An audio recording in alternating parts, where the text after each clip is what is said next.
Anything you can do, I can do better. I can do anything better than you. No, you can't. Yes, I can. No, you can't. Yes, I can. Yes, I can. Anything you can be, I can be greater. Sooner or later, I'll be greater than you. No, you won't. Yes, I will. No, you're not. Yes, I am. No, you're not. Yes, I am. Yes, I am. I can shoot a partridge with a single cartridge. I can get a sparrow with a bow and arrow. I can live on bread and cheese. And only on that? Yes. So can a rat. Any note you can reach, I can go higher. I can sing anything higher than you. No, you can't. So what? Applaud now, applaud now.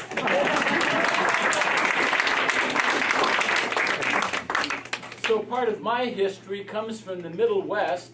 I grew up in San Francisco. My mother grew up in, it's a double-named town, rural Iowa. And in her town was a band. And the band leader was Meredith Willson. You may know Meredith Willson as the writer of the musical The Music Man. And my mother was in his band while he was writing it. She played first cornet. So, and then here's a song from The Music Man.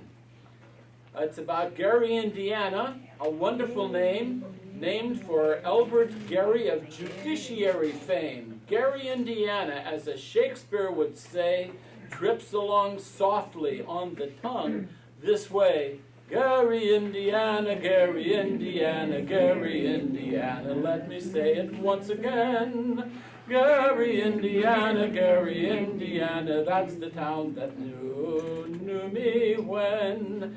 If you'd like to have a logical explanation how I happened upon this elegant syncopation, I will say it with a moment of hesitation. There's just one place that can light my face. So Gary, Indiana, Gary, Indiana, Gary, Indy, not Seattle, San Francisco, or Vashon Fog.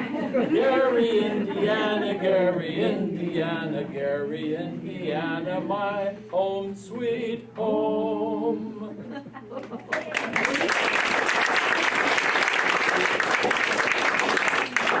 So ethnic jokes are a little difficult to tell in a mixed crowd. I think I have the ability to do that since I grew up as an Italian background in an all-Italian neighborhood in San Francisco back in the 1950s. And in our town was a young woman that her family had emigrated from Sicily, Italy, the boot of Italy, and but she was born in San Francisco. That made her an American citizen. So at about the time that I was growing up, there was Giovanni, Joe, that had immigrated during a downtime in the Italian economy, had emigrated to San Francisco. So he was an Italian citizen, but not an American citizen. Well, they got married and had 3 kids, and this is the story of that. The 3 boys were born in the United States, so of course they were American citizens. So they got together and approached their dad, and this is how the story goes. Papa Giovanni, we're all American citizens and we can vote. But you can't vote because you're not an American citizen. You should become one. So Joe took the required civics class, and this is about the time that he met the judge in court for the test to become an American citizen. Well, typical Italian culture, not only the whole family, the extended family, but other members of the community were in the courtroom to support Papa Joe. So the judge says, Well, Joe, if you can answer 3 questions correctly, we can give you American citizenship. Hey, Papa Giovanni! Hey, Papa Giovanni! He's a smart man. He knows all of the answers. Quiet in the court. Quiet in the court. Now, those of you in the back, it's impolite at this time for you to make noise. So please, just be respectful of our court. So, Joe, who was the first American president? Oh, that's the easy one. It was Giorgio Washington. Hey, Papa Giovanni! Hey, Papa Giovanni! He's a smart man. He knows all of the answers. Quiet in the court. Quiet in the court. Now, Papa Giovanni, I know that there's many family members here. You have to keep them quiet. Shh! You listen to the judge. You keep it quiet. Okay, Papa Giovanni. So the next question is, who was our president during the American Civil War? Oh, that's hard to say. It's Abraham Lincoln. Hey, Papa Giovanni! Hey, Papa Giovanni! He's a smart man. He knows all of the answers. Quiet in the court. Quiet in the court. Now, Joe, if you can't keep your family and the others quiet, I'm going to have them removed. Shh! You listen to the judge and you keep it quiet. Okay, Joe. So, for your last question, who was the man that shot Abraham Lincoln? Oh, I'm sorry, Judge. They no telling me that. Hey, Papa Giovanni! Hey, Papa Giovanni! He's a smart man. He no tell on a nobody.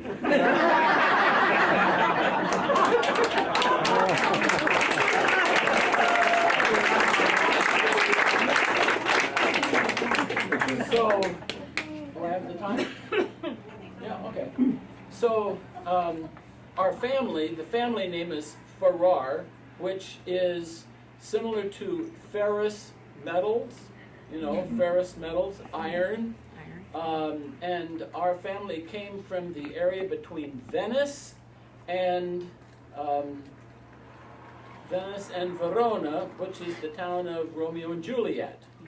Okay, so, and they actually came from Ferrara, Italy, which is how we got our name, Ferrara. And a very famous person, can anybody say who the most famous person of Ferrara, Italy is? Not Geraldine Ferrara, who came from there. Enzo Ferrari, who built sports cars.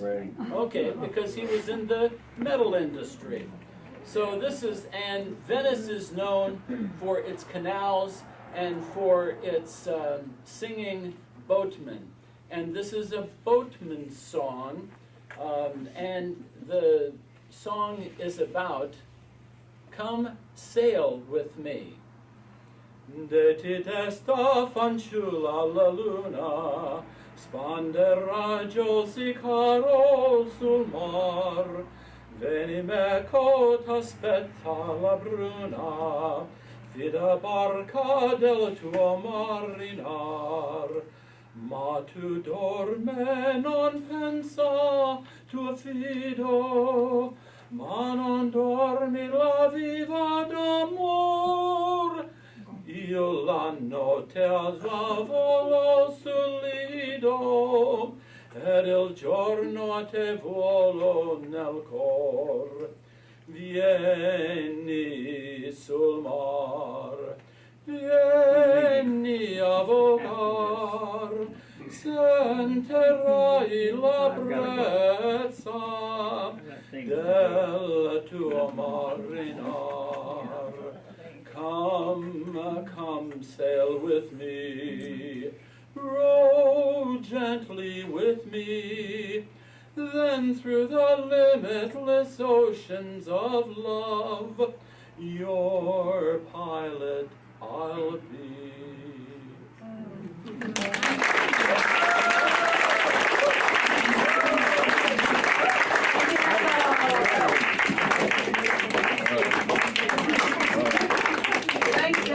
Thank you, Rodolfo. Grazie, Rodolfo.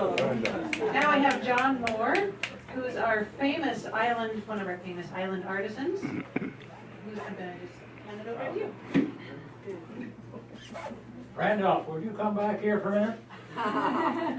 Susie Calhorn, where are you? Back here, John. Back there. Would you stand up, Susie? I will. Today is Susie Calhorn's birthday. And so when we get to the end, anyway. Happy birthday to you. Happy birthday to you. Happy birthday, dear Susie. Happy birthday to you.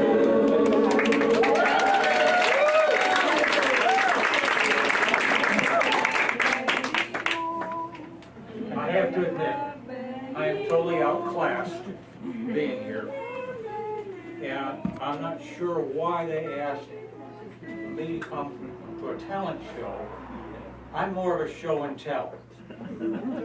So they asked me to come and show you how I make a wooden spoon. I'm known as the spoon guy on the island. And so that's why I'm here. I don't got no talent. I don't sing. But people ask me all the time, how long does it take you to make a spoon? And my answer is, it depends. This is where a spoon starts from. This particular tree grew right outside this window 2 months ago. So the start of that spoon was when I cut this tree down outside this window 2 months ago. Did they know you were going to do that? They asked me to do it. I did not steal the wood. So that's step one, is cut the tree down. Now you got a round tree. What are you going to do with it? You have to start cutting it apart. So step number two, this happens to be a piece of dogwood. You cut it in half. And I thought I was going to have a very small audience, so I sketched out a spoon on here, and you can't see that at all.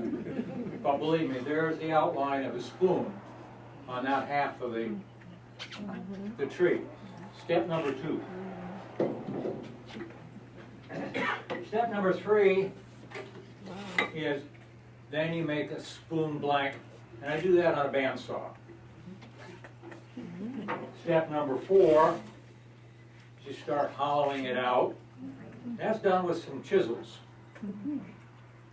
And again, you can't see very well, but it's all one size. All along here I've X'd it out. I'm going to cut that out with a bandsaw again to make the handle. Now I've got a rough shape.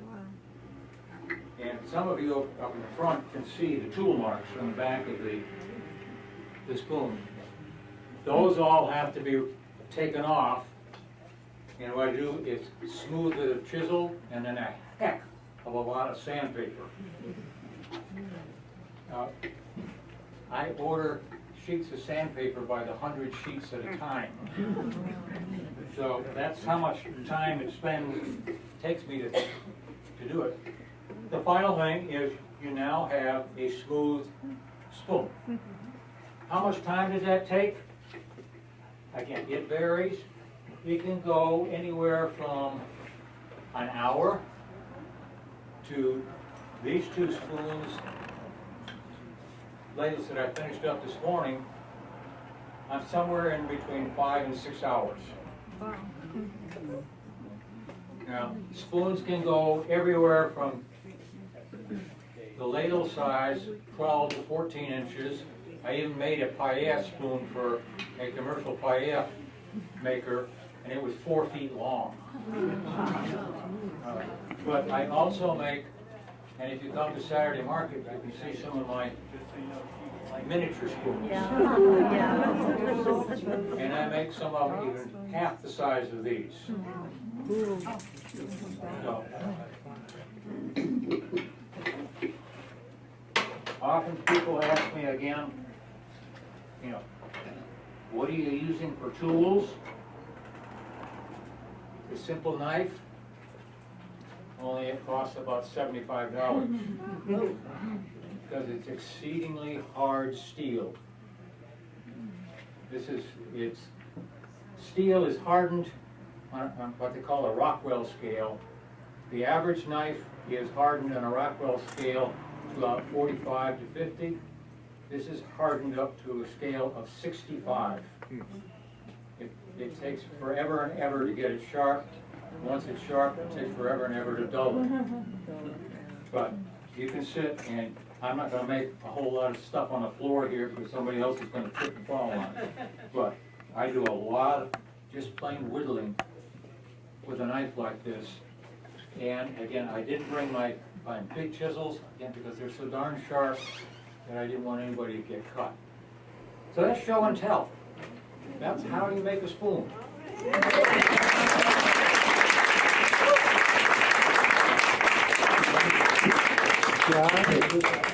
When I was in the United States Army, I had one punishment tour.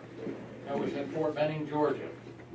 And it's hot, humid, and I needed something to do, and so my wife and I would get in a car, air-conditioned car, and drive all over the place. And I found a gentleman up in Oak Ridge, Tennessee, who is a whittler. He's a world-class whittler. He's the only man who's ever been invited to the Smithsonian Institution on 3 separate occasions to demonstrate whittling. And he started taking me around some of the places in the Oak Ridge area and in the Appalachian Mountains, and I met some of the most fantastic carvers and basket makers. And I said, you know, when I retire, I'm going to teach myself how to do some of this stuff. And so when I retired, I did. I got a knife and I sat down with a bunch of wood. I made a heck of a lot of chips for a long time, but now I'm making spoons. That's how I got into it.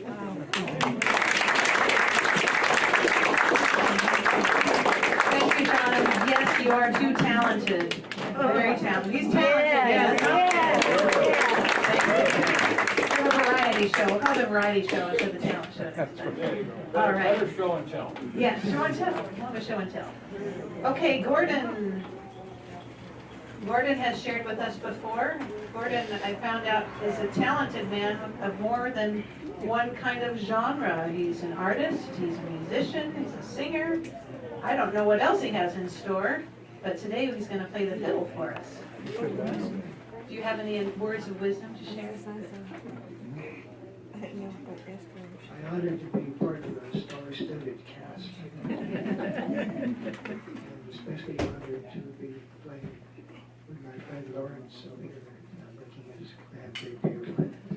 It's very nice to be here. I want to play 2 tunes. The first one is an old Irish song called The Minstrel Boy that tells the story of a young Irish lad going off to fight and die for the freedom of his people. And the second tune is a song that comes from The Wizard of Oz, and I think you'll recognize it.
Now we need a microphone for each of you.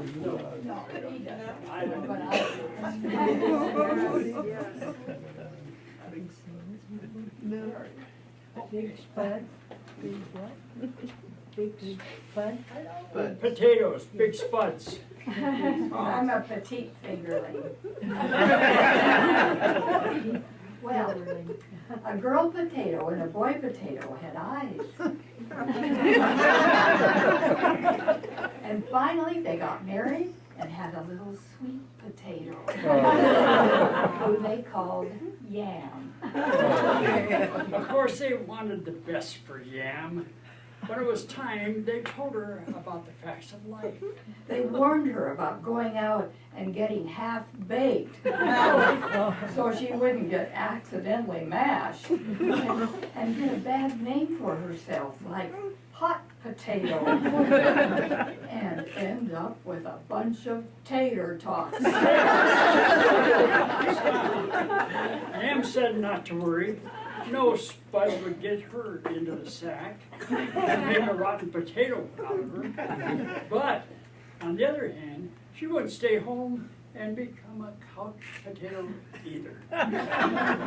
She'd get plenty of exercise so as not to be skinny like her shoestring cousin.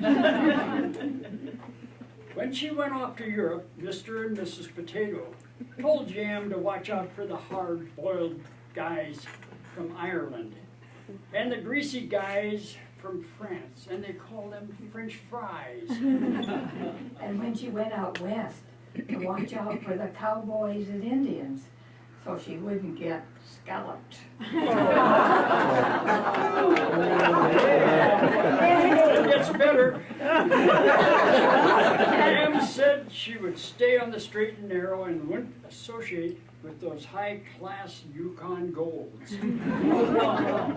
Mr. and Mrs. Potato sent Yam to Idaho PU, that's Potato University, so that when she graduated, she'd finally be in the chips. It's coming up, folks, it's coming up. But in spite of all they did for her, one day, Yam came home and announced she was going to marry Tom Brokaw. Tom Brokaw! Mr. and Mrs. Potato were very upset. They told Yam she couldn't possibly marry Tom Brokaw because he's just a commentator.